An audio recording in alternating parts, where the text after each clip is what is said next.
All right, guys. Was that a bear claw? I have a very special guest today, my best friend in the whole world, Dave Wah, red belt grandmaster in tattooing. Dave did all of my tattoos. Dave owns Stay Humble Tattoo Company. We've been super good friends for a while. We've played music together. And Dave comes and does a private lesson with me about 2 times a week, at least 1 day a week. He's also in the group classes, 6 a.m. classes. So obviously people probably know how you got started with jiu-jitsu just from me berating you all the time about trying it. So you have a family, stressful career, running 2 businesses at this point. They've just opened a 2nd location. So what drives you to keep coming as a guy that easily has plenty of excuses to not show up as consistently? Well, I think the first thing is it's really fun. So if this wasn't fun, I wouldn't do it, because it's it is hard work, and it takes a lot out of you. It's a challenge. So anything that's challenging, there has to be a reward, and the reward is greatly outweighs the discipline and the having to work hard and kind of struggling to learn. In the end, it's really fun. So I think that's what gets me here the most. It just feels like I'm accomplishing things. I think most people these days try to move away from struggle or stress or anything challenging, anything where they're going to fail. And here it's it's guaranteed you're going to fail, but every time you fail, you are getting a little bit better.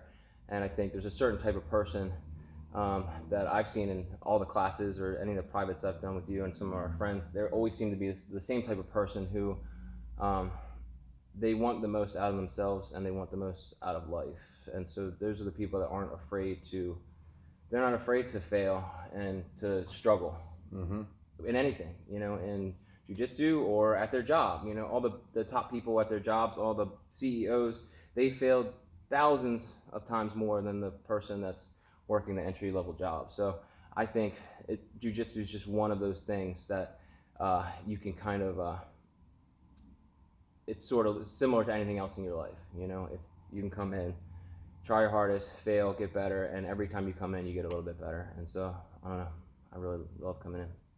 And, we talk about this a lot, how tattoo culture and jiu-jitsu culture came from the same people, kind of, and is very similar. And, a word that you brought up that definitely shows through in your work, and the first word that comes to my mind when I hear your name is definitely discipline. I hear a lot of people out there using their kids as an excuse to not train. Well, my kid's this. But then I look at them and they spend almost no time with their kids. But where you, on the other hand, Dave is I'm not just saying this because he's my friend and he's here. Dave's one of the best dads that I know. He's got 2 little girls. Dude, you're so involved with them. So you're so involved with your kids. You are extremely dedicated to the success of your business and taking care of your team there.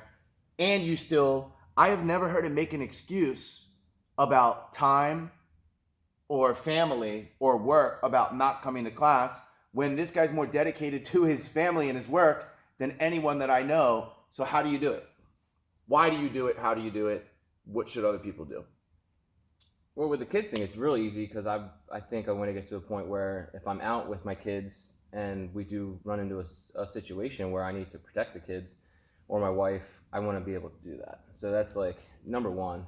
But doesn't every guy out there just know how to fight? Won't they just knock the guy out? Yeah, that's kind of what I thought before I came here. I was you know what? I've been in some fights in my life, and I work out. I'm a pretty tough guy. In a fight, I'm just too much of an animal.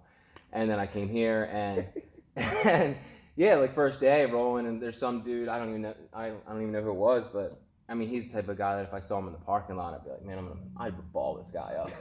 And then I roll with him, and it's just I'm wheezing, I'm and tapping multiple. Your wheezing's gotten a lot better, by the way. Wheezy Dave in here. But anyway, the dude balls me up, and I was I left the first class being damn, I never want to get in a fight ever. And it's funny because I told you that. I told him this for years. Dude, I know you're in good shape and stuff like that, but it's going to be harder than you think, and it's going to be. And I don't say that to challenge people. Or to dissuade people. I say that to challenge them. You know what I mean? Like Dave said, this is not a sport for everybody. It's really not. It's not a martial art for everybody because it is very hard. But again, the reward is really high. So for the kid, so like so you were saying with like time management with the kids and stuff like that, it's just, I don't know. I've been really good. I know who I am and what type of person I am, that I need to have things like scheduled out. I think most people are like this. If you wait until there's like an opportunity to go and be like, oh, I have 2 hours free today, I'm going to go do that. You're probably not going to end up doing the harder thing, the thing that takes discipline. So I went through my schedule when I first started out and being like, okay, where do I have extra time that isn't going to be taking away from the time with the kids or from work? And it meant cutting some stuff out, whether it means like, I'm sure everyone, if you have time to sit and like binge watch a season of anything, you have hours and hours and hours of time to do jujitsu or work on your fitness or something to get to better yourself. And everyone I know has binge watched or watched multiple seasons of a show on Netflix or multiple movies, or they just sit around. And so if you look at your schedule, you can go ahead and just stop making time as an excuse, using time as an excuse, because everyone has the time. So I just had to figure out, all right, in order to get in here, I'm going to need to do privates, and that's going to cost a little bit more money, but fortunately I've put myself in a position where I can afford to spend a little bit more money in order to make it happen. And then once I got in here more, and then you started the 6 a.m. classes, which has been a big help for me, and I'm able to get in, train, get back, take my kids to school, finish my drawing, go to work, and like everything works out fine. So I think for a lot of people, it's really just taking time and looking at your schedule and figuring out making it a priority. It's not that you don't have time. It's not a priority for you. So if you want it to be a priority, you can make the time and just kind of figure it out. That's great, man. So I know something that I'm after in jiu-jitsu, and I know something that you're after in your field, being a tattooer, is mastery. Is it possible? I don't know. You'd have to ask a master. Yeah. I don't think so. I don't think so either. I don't think so. I'm looking for mastery in all aspects of my life, but like you, there's some things that I've been working on for longer. So you've been working on jiu-jitsu the longest. So it's like, it seems like it's a clearer path to mastery there. But with tattooing, I don't think so. I've talked to a good amount of tattooers who are they ever satisfied with their work? That are, they've been tattooing for 25, 30 years. I've only been tattooing for 15, and they feel the same way as I do, where you're just never satisfied with what you're doing, and you just always feel like it can get better. And so, and I think that that world attracts that type of artist, mm-hmm. where, and like you said, this world attracts the type of person where it's like mastery is the goal. We quickly realize as we are on the path of mastery that it's an ever-moving target. It's never possible. Mm-hmm. And some people, when they realize that, they quit. Oh, they quit. Yeah. They either quit or they lie to themselves and be like, okay, I did it. Yeah. I'm good. They and think I am a master. I got my black belt. Man, black belt is the beginning, guys. Black belt in Japanese means shodan, and shodan means beginner level. And I can see it as after I got my black belt, there's so much depth in black belt. You know what I mean? Like the color belts, there's depth, but there's a lot of depth in black belt. I still feel like a peasant. So, for people out there that are like into self-improvement and stuff like that, that might be on the fence, like the audience we're talking to here, that, and then I'm going to talk about something else real important, then we can go. What would you say to them? Like, okay, so we already have gotten time out of the way. Can't use that as an excuse anymore. You know that it's going to be hard. You know that there is no path to mastery. There is, but it's ever winding and evolving. So, like, I guess what was the final thing that made you pull the trigger to come in, and why what would you tell to people that are like maybe just right on the fence to get them to pull the trigger? It's hard to remember why I pulled the trigger, but it's probably for the same reason I do a lot of stuff, is I'm always thinking like, the pros and cons of what's the worst thing that can happen by me going and trying. So what the worst thing that could happen is me showing up, and I'll show up a few times, and if I don't like it, then it's like, all right, I tried, but knowing me, I was like, this looks like something that I'm going to be into and I can challenge myself. And I didn't, the worst thing that could happen is me becoming 70 or 80 years old, and now I can't get into training that like that, or I can't learn new things the same way that I could at this age and regretting it. So I didn't want to go through my whole life and regret that I didn't attempt this and that I didn't try.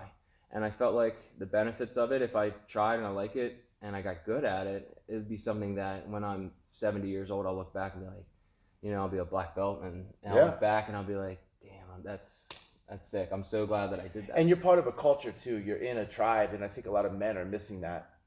Like we just. As soon as you come in here, I don't know any. There's plenty of classes that I show up and there's people that I don't know who they are, and instantly, I feel comfortable asking them their name, and you feel like a connection.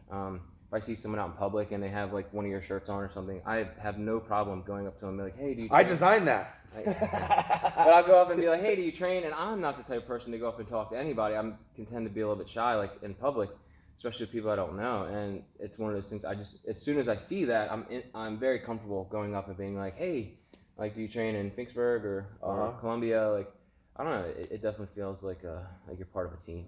Great, man. Last thing. Tattoos are becoming more popular in American culture. Jiu-jitsu is becoming a lot more popular in American culture. You have a lot more jiu-jitsu people getting covered in tattoos. What should people do after they get tattooed, safely returning to the mat, grappling? What should they do? What should they not do? What's your protocol? Well, they shouldn't jump into a swamp the day after. Come on, dude. And go snakehead Come on, fishing. man. Okay, so with tattoos, my best advice is you should wait minimum 2 weeks after getting tattooed, preferably 3. People don't realize the dangers of getting a tattoo and doing things where there's possible that bacteria or any sort of infection can get in. Your tattoo is an open wound, so you wouldn't go through surgery and have an open wound that's not healed and then go and try to lift weights or do jiu-jitsu or wrestling or anything like that. It's just you have this huge open area where anything that touches is going directly into your body. So you do run a really high chance of getting staph or MRSA or any sort of infection. It'd be terrible.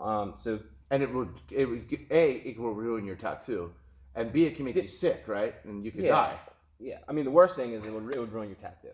No, yeah, you could die. Yeah, you could die. You could die. So, but what's the worst thing to happen is you could die, or you could lose a limb, or anything like that. So 2 weeks minimum. I would say 3 weeks for sure. And then even after 3 weeks, if you got a terrible tattoo and it's still healing and it's scabbed up, you gotta wait. You gotta wait till it's nice and smooth. It's obviously not bleeding or scabbed up or healing at all. It needs to be completely healed before you come into class. Do yourself a favor. Cool. Awesome. Dave, for those of you that don't know him, he's like one of my biggest, friend, like in my friends group, like my greatest, what's the word I'm looking for? Like peer that I go to for like consult when I need advice. You know what I mean? I go to Dave and Dave's brother, who I'm going to interview here soon. Or like, I'm so lucky to have them in my life as friends. And Stay Humble Tattoo, 2 locations. Dave's really booked up, but he has amazing other artists there. And, as we're rebranding, we haven't really discussed this yet, but I feel comfortable talking about it now. Rebranding to Rising Tide Academy. Dave's been a big part of, inspiring me with that too, and doing all our design work and stuff like that. So, yeah, man, keep up the good work. Thanks, man. And listen to what he said, right? This guy's committed to his work, committed to his family. He's not using it as an excuse. Be like Dave. Goodbye.